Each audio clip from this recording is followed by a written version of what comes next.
lesson 1.3. Before we get started, I'd like you to look at the problems of the day and work on them for me.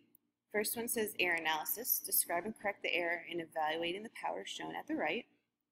And then we have a short response question as well. So make sure you pause the video, you read through both of them thoroughly and answer the question. And tomorrow in class, we'll take a look at the answers.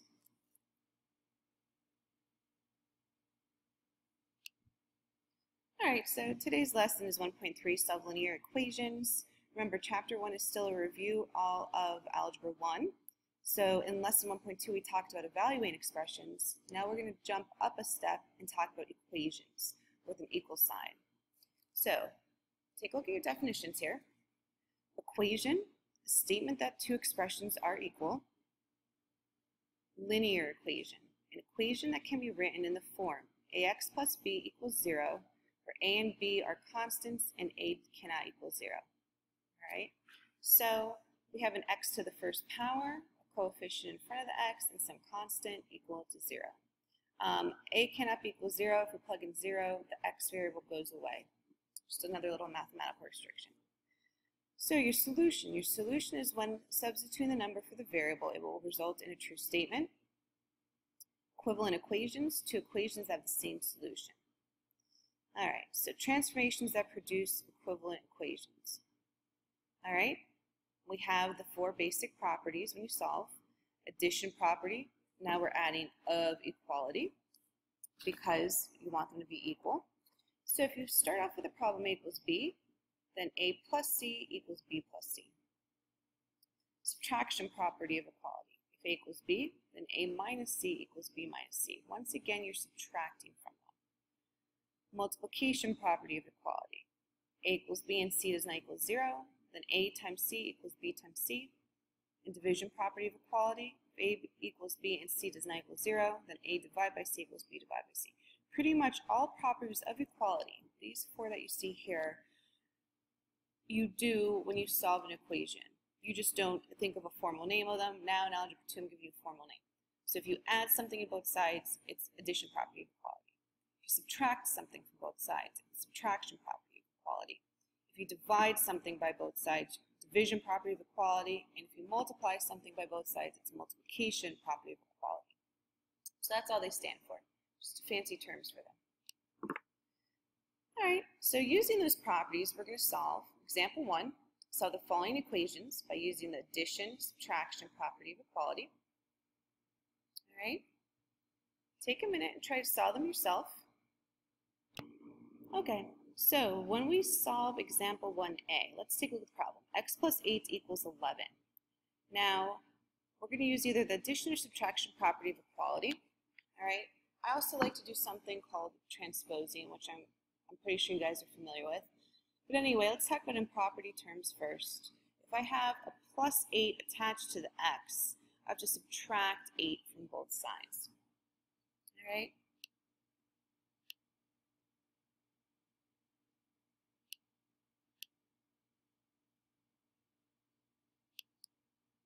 Draw the line. So this goes away, and I'm left with x equals 3.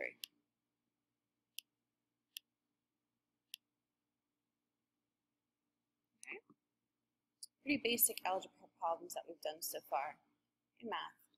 All right, now sometimes let's look at b. Negative 3 equals w plus 5.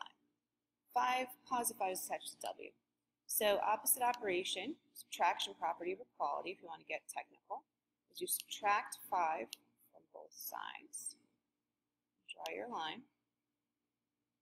These go away. I'm left with negative 8 equals w, or you could switch it around. W equals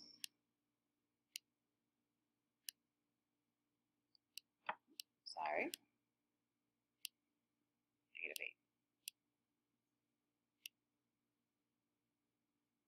Okay? Now, example 2. Solve the following equations by using the multiplication division property of equality. All right, so let's look at A. 5d equals 30. It's 5 times d. There's no multiplication symbol. It's just understood to be true with multiplication. So if we multiply by 5, we're going to use the division property of equality. Divide both sides by 5. and we get D equals 6. Last but not least, letter B, 4 equals 2/5 times G. We're multiplying both sides, or 2/5 is in front of G. So in order to get rid of the 2/5, let's multiply by the reciprocal both sides. So 5/2.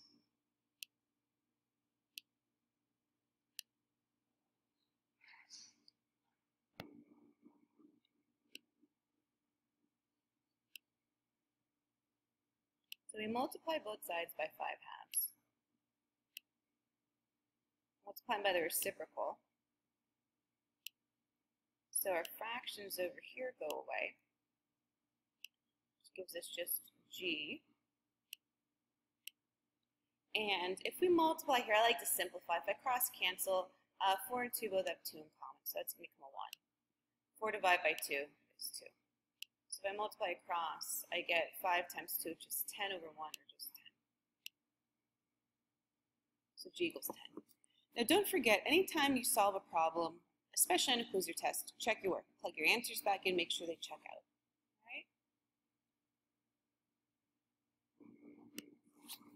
Alright, so now off to example 3. Example 3 is to solve the equation.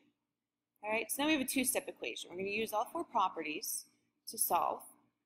In this example, I'm also going to show you how to transpose. I know I talked about that in the beginning of the year a little bit. So example 3, solve the equation. So I have 2/3 x minus 7 equals 5. We always want to add or subtract first. So I'm going to write 2/3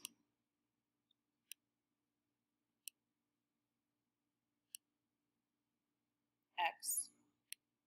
I'm going to transpose the -7 over as a +7. So I have 5 plus 7.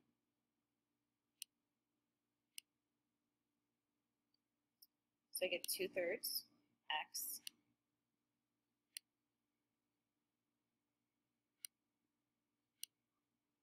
equals 12.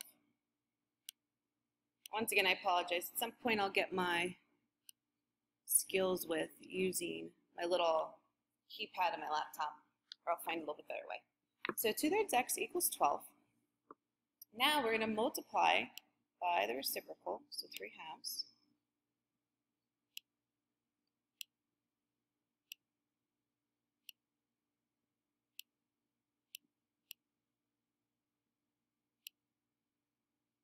Both sides.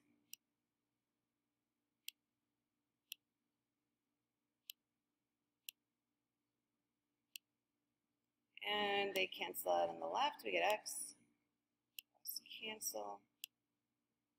And here we will get, when we multiply, you could cancel out as you go, but we're going to get 18 as a final answer. So check your work. All right. Next one, same idea. Keep the -5/3 c here.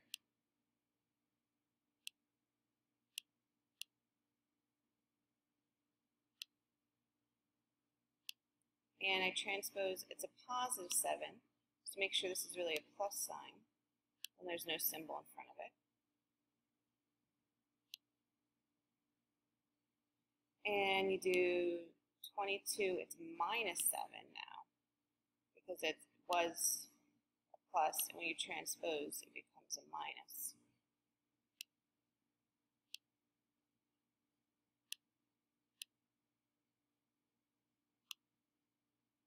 -7 is 15. We're going to multiply by the reciprocal, which is 3 over -5.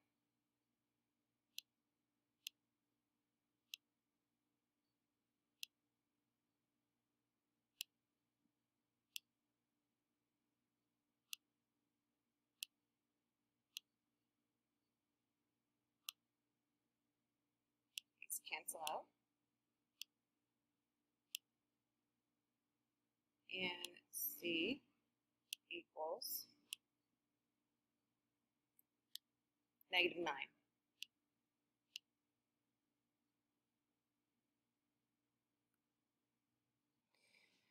All right, so continuing on, example 4, what is the solution of 8y minus 16 equals 13y plus 9?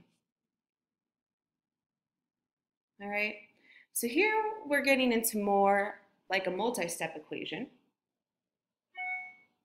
And what I would do first is I like to use transposing to get, it's a little less work. I want to get all the y's on the left and all the numbers on the right.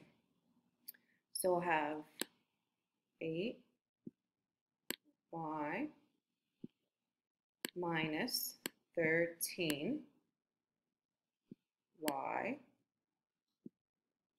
equals, and then on the other side, we'll keep the numbers on the right. So let's set this up. 9 plus 16. If you use transposing, you could do everything in one step without having to worry about, adding something both sides or subtracting. It's a little bit of a shortcut if you guys are okay with that. So 8y minus 13y for the fact that we brought 13 over as a negative.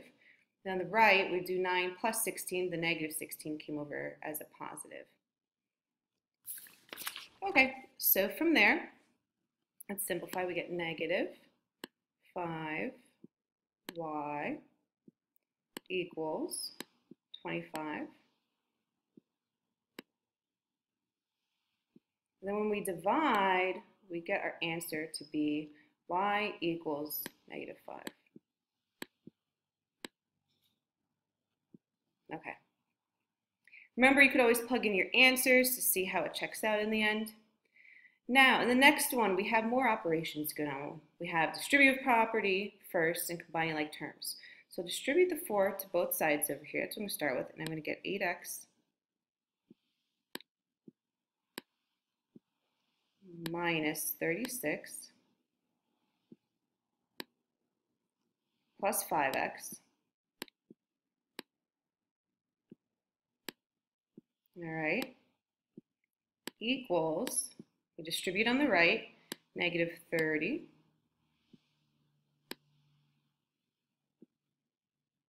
plus 3x. All right, from there, let's combine like terms if we can. On the left-hand side, you could see there's 2 x's, so 8x plus 5x is 13x. And I'll keep minus 36.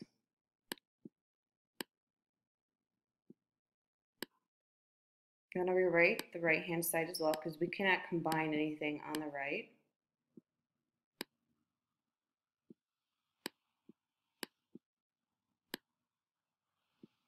All right.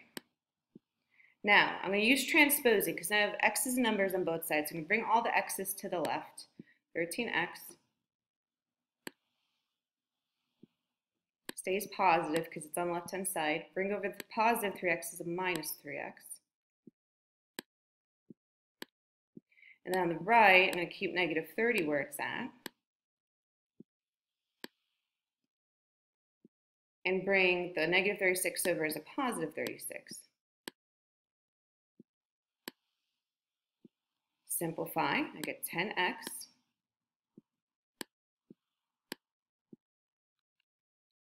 equals 6.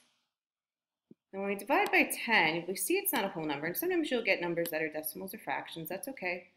Don't second guess yourself. All right, and I cancel that out. And my final answer will be x. I'm going to simplify it to 3/5. Divide them both by 2. And that's my answer. Okay. So last kind of examples, we have 2 of them here. All right. We're going to take a look at some word problems. And when we look at the word problems, number 6 or example 6, we're going to solve a certain way. So let's read aloud together. It takes you 8 minutes to wash a car. It takes a friend 6 minutes to wash a car. How long does it take if the 2 of you wash 7 cars if you work together? All right. So here's something a little different because obviously we know if you wash a car and it's 8 minutes and your friend's 6 minutes. All right. together, you're not going to take, you know, combined time of 8 minutes. It's going to be somewhere, you know, below 8 and 6. All right. So what we have to do from here is there's a special format to solving these. We're going to do a fraction. All right. So 8 minutes. What we're going to do is if it takes you 8 minutes to wash your car, we're going to write 1 over 8. We're going to call that T for time. All right, so it's a fraction so far. The 1 stands for car in the numerator. Once again, I apologize, my writing is not great. I promise I'll figure that out sooner or later. And then the denominator is the minutes it takes. So you write as a fraction. How many cars over how many minutes? It takes you it takes you 8 minutes, which is the denominator, to wash 1 car. So 1 car over 8 minutes, T.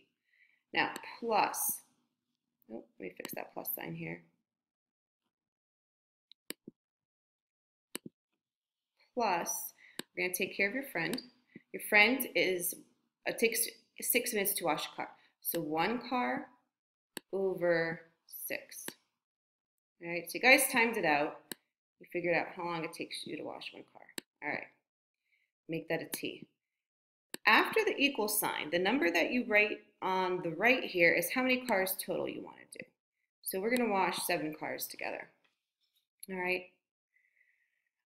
This is our equation to actually solve our problem. So when we solve for T, we're going to get the total amount of time to wash all 7 cars. All right, well, I have fractions here. Not that we can't find a common denominator and, you know, go from there. But you know what? There's a shortcut to solving to get rid of the fraction. You could always multiply by the GCD, greatest common divisor, all right, or the number that they both have in common. So let's look at 8 and 6. We want to count up and figure out the first number they both have in common. So let's look at 8. We have 8, 16, 24, 32, and so on. 6, the multiples, 6, 12, 18, 24, 30. So the first number they both have in common, if you listen to me counting, is 24. All right.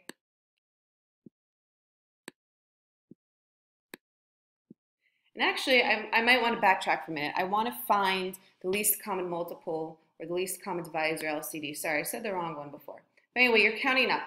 All right. So first number, 8, 16, 24. 6, 12, 18, 24. They're both 24. What happens now is we're going to take that 24 and distribute it to everything. All right. So we're going to write 24, multiply all the numerators, over 8, T. All right. Plus 1 times 24 is 24 over 6 T. And don't forget, we're going to have to multiply the 7 by 24 as well, which is 168. Okay, I promise you'll see in a minute it's going to be a lot easier to solve from here. Okay, from here, let's simplify these fractions. All right, 24 divided by 8 is 3 T plus 24 divided by 6 is 4 T. That's equal to 168. And pretty easy problem now, right? So let's combine like terms. We get 7T equals 168. And if we divide both sides by 7, we're going to get 24 minutes. So T equals 24 minutes. And that's our answer, 24 minutes. So by using this formula, not only did you actually find out your rate together, but we already took care of the fact that there's 7 cars to wash, so it calculates it all. It's only going to take you 24 minutes to wash them all. And if you look at that, that would be 24 divided by 7 is a little bit over 3 minutes a car together to wash, which makes sense because if you work together, it's definitely take you less than 6 or 8 minutes which were your combined times. All right, you'll see a problem like that, well, in the notes, and then when we do the homework finally. So here's our last example, example 7. Your total cost for a book, including 6% sales tax, is $23.32. What was the price of the book before sales tax was added? All right, so I'm going to come up with an equation. We have X stand for the cost. So we know we're going to use 1X first because obviously 1X or X is the cost of our book. But if you know that when you go to the store, we have our 6% sales tax. So you're going to add 0.06X as well. So when you go and get your receipt at a store, you'd see on your receipt price of the book, which would be X once again, and then plus 0.06X, which is the sales tax. Now 0.06 is 6% converted as a decimal, and that's equal to 23.32. So there's our equation. So let's solve. I get 1.06X equals 23.32. I'm going to divide both sides by 1.06, and when you calculate that, you're going to get $22 as our answer. So $22, the cost of the book.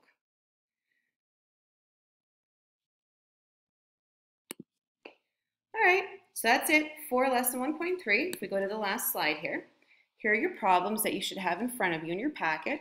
All right, I have 4 problems to do. So make sure you read through them, answer them, and when I see you in class next time, we will go over all our answers.